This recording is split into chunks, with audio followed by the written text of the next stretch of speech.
ഏശയ്യാ പ്രവാചകൻ്റെ പുസ്തകം അധ്യായം 62.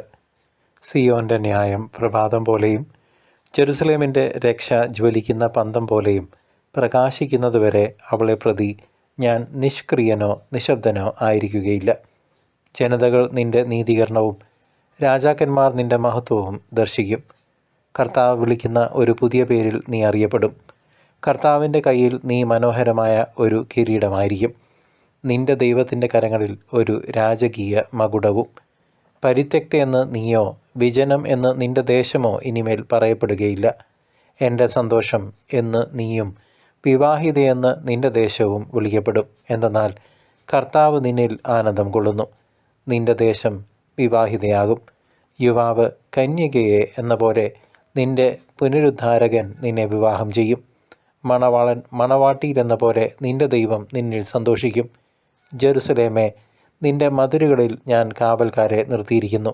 അവർ ഒരിക്കലും രാത്രിയോ പകലോ നിശബ്ദരായിരിക്കുകയില്ല. അവളുടെ ഓർമ്മ കർത്താവിൽ ഉണർത്തുന്നവരെ നിങ്ങൾ വിശ്രമിക്കരുത്. ജെറുസലേമിനെ സ്ഥാപിക്കുകയും അവളെ ഭൂമിയിൽ പ്രശംസാപാത്രമാക്കുകയും ചെയ്യുന്നതുവരെ അവിടത്തേക്ക് വിശ്രമം നൽകുകയും അരുത്. തൻ്റെ വലത് കൈ ബലിഷ്ഠമായ ഭുജം ഉയർത്തി കർത്താവ് സത്യം ചെയ്തിരിക്കുന്നു. ഇനി നിന്റെ ധാന്യങ്ങൾ നിന്റെ ശത്രുക്കൾക്ക് ഭക്ഷണമായി ഞാൻ നൽകുകയില്ല. നീ അധ്വാനിച്ചുണ്ടാക്കിയ വീഞ്ഞ് വിദേശികൾ കുടിക്കുകയില്ല. സംഭരിക്കുന്നവർ തന്നെ അത് ഭക്ഷിച്ച് കർത്താവിനെ സ്തുതിക്കും. ശേഖരിക്കുന്നവർ തന്നെ അത് എൻ്റെ വിശുദ്ധാങ്കണത്തിൽ വെച്ച് പാനം ചെയ്യും. കടന്നു പോകുവീൻ, കവാടങ്ങളിലൂടെ കടന്നു ചെന്ന് ജനത്തിന് വഴിയൊരുക്കുവീൻ. പണിയുവീൻ, കല്ലുകൾ നീക്കി രാജപാത പണിയുവീൻ. ഒരു അളം ഉയർത്തുവീൻ, ജനതകൾ അറിയട്ടെ. ഭൂമിയുടെ അതിർത്തികൾ വരെ കർത്താവ് പ്രഘോഷിക്കുന്നു. സിയോൻ പുത്രിയോട് പറയുക, ഇതാ നിന്റെ രക്ഷ വരുന്നു. ഇതാ അവിടുത്തെ പ്രതിഫലം അവിടുത്തോടുകൂടെ, സമ്മാനം അവിടുത്തെ മുൻപിലും. കർത്താവിനാൽ രക്ഷിക്കപ്പെട്ട വിശുദ്ധ ജനമെന്ന് അവർ വിളിക്കപ്പെടും. അന്വേഷിക്കപ്പെടുന്നവൾ, അപരിത്യക്ത നഗരം എന്ന് നീ വിളിക്കപ്പെടും.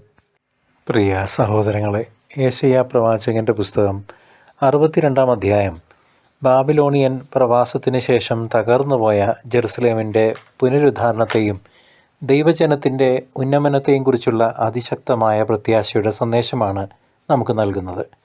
ശത്രുക്കളുടെ മുൻപിൽ അപമാനഭരിതരായി കഴിഞ്ഞിരുന്ന ഇസ്രായേൽ ജനതയ്ക്ക് ദൈവം അവരെ കൈവിടില്ലെന്നും അവരുടെ നീതി പ്രഭാതം പോലെ ഉദിക്കുമെന്നുമുള്ള വാഗ്ദാനമാണ് ഈ പ്രവചനത്തിൻ്റെ പശ്ചാത്തലം.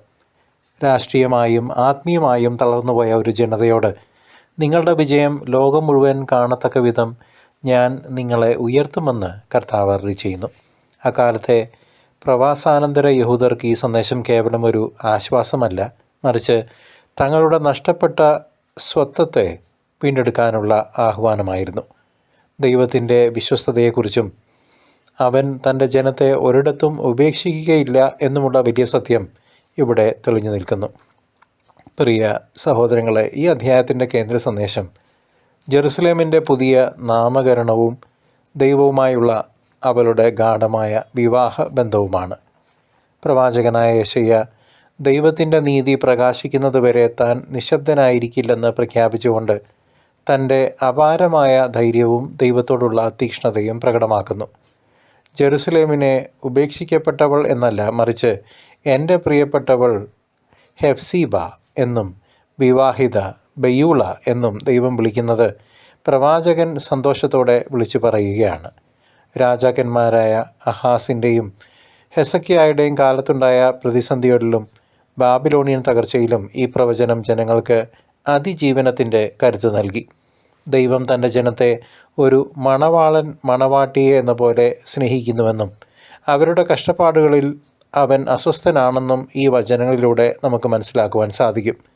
ഏശയ്യായുടെ പ്രവചനം കേവലം വാക്കുകളല്ല, മറിച്ച് കണ്ണീരോടെ പ്രാർത്ഥിക്കുന്ന ഒരു പ്രവാചകൻ്റെ ആത്മവിശ്വാസമാണ് ഇതിൽ തുളുമ്പി നിൽക്കുന്നത്.